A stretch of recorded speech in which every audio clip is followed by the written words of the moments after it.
afternoon. My name is Margaret Molly Brown, and I'm so excited to be here today in our museum store at the Molly Brown House Museum.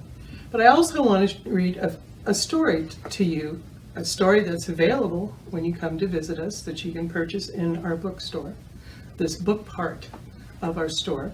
So let me proceed in reading this book. It's called Born to Ride, a story about bicycle face. It seems interesting. I'm sure a lot of you have your own bicycle.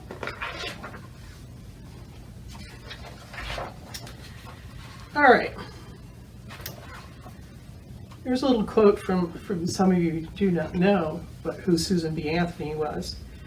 Let me tell you what I think of bicycling. I think it has done more to emancipate women than anything else in the world. I stand, rejoice every time I see a woman ride by on a wheel. In Rochester, New York, in the year of 1896, girls and women lived by a long list of things that they were told not to do. They were not to vote, for example. That was against the law. They were also told not to wear pants or ride a bicycle. Can you believe that? But Louisa Belinda Bellflower had a mind to ride a bicycle no matter what anyone might say. Her brother Joe had been given a brand new Van Cleve, and riding it looked like a whole lot of fun. This was Louisa Belinda Bellflower's everyday outfit.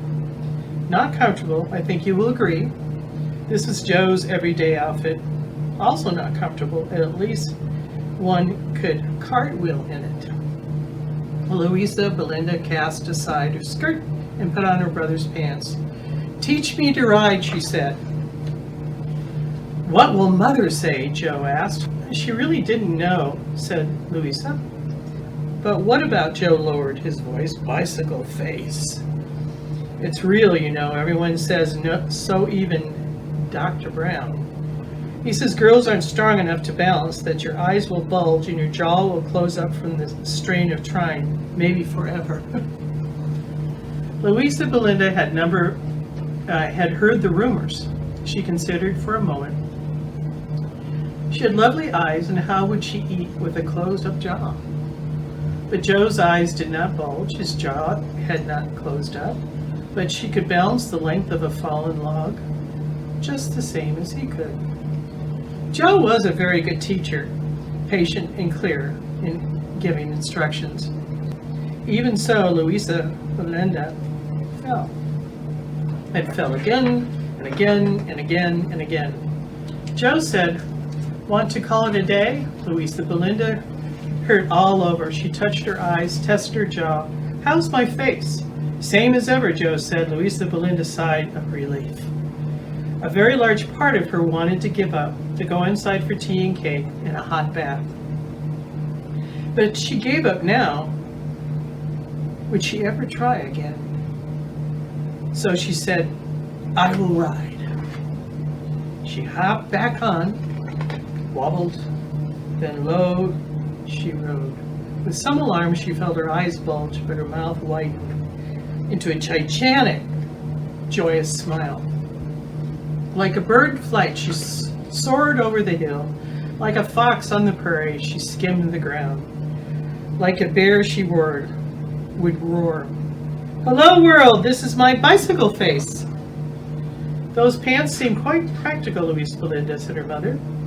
She said, "They are." "Joe, dear," said Mother, "is Father's bicycle in good riding condition?" "Tip-top condition," he said. Louisa Belinda grinned. She said, "What will your bicycle face be, I wonder?"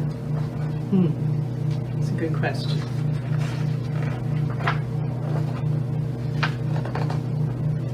So that is the end of that story. And once again, this is another story of the challenges growing up in the late 1800s of women. And we continue to have issues, but there's so many famous women that would step up and try to make change, and she was one of them. So think of her the next time you ride your bicycle. Thank you very much.